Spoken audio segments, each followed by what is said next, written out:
3, 2, 1, close the door. Welcome back to podcast saya. Kali ini kita bersama dua narasumber, yakni Syahid dan Sari.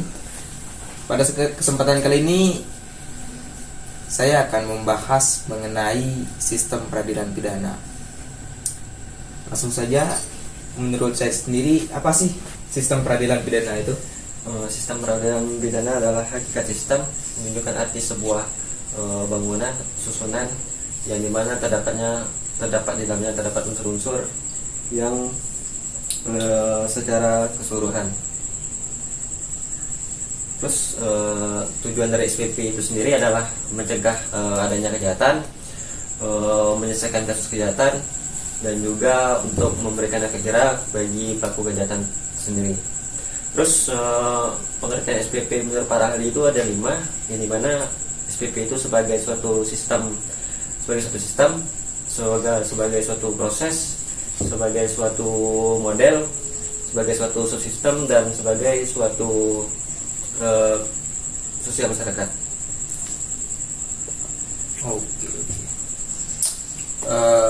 Selanjutnya, menurut Mas Sahri, bagaimana sih sejarah dan perkembangan SPP itu sendiri?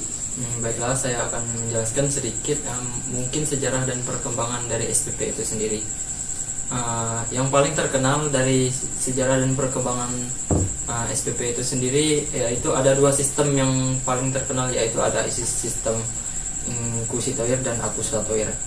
Yang pertama tentang sistem inquisitoire. Sistem ini berkembang di Eropa pada abad 13 hingga 19 Masehi. Sistem inquisitoire menghendaki sebuah proses penyelesaian perkara pidana atas kehendak dan inisiatif penyidik dalam rangka melakukan penyelidikan terhadap perkara pidana. Jadi dalam inquisitoire ini terdakwa ini dijadikan sebagai objek hukum. Kemudian dari yang kedua ada yaitu sistem accusatoire, bahwa yang ada dalam sistem accusatoire ini memberikan kebebasan dalam hal si tertuduh berhendak mengetahui dan ikut ambil dalam setiap proses peradilan, bahkan berhak untuk membela diri atas segala tuduhan yang dialamatkan kepadanya.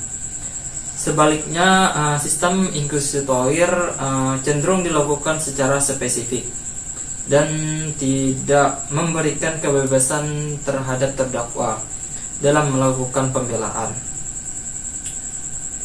Dalam sistem accusatoire, terdakwa dijadikan sebagai subjek hukum. Mungkin itu yang dapat saya jelaskan. Baik. Jadi ada 2 sistem ya, inquisitoire dan accusatoire.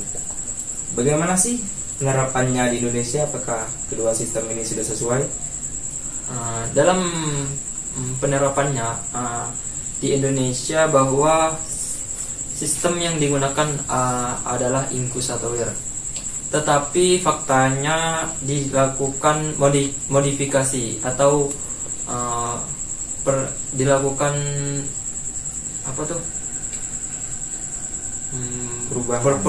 perubahan dalam sistem-sistem tersebut.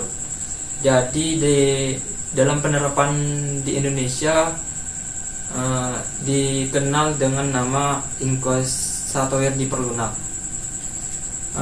Jadi pemeriksaan tetap dilakukan secara tertutup, namun pemeriksaannya dapat didampingi oleh penasihat hukum, meskipun pendampingnya bersifat pasif tanpa memberikan pembelaan.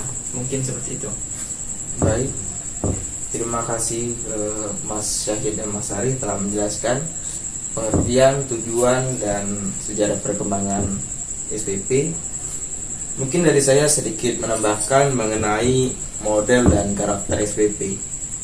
Model dan karakter SPP sendiri ada 3 bagian, yaitu crime control model, due process model, dan family model.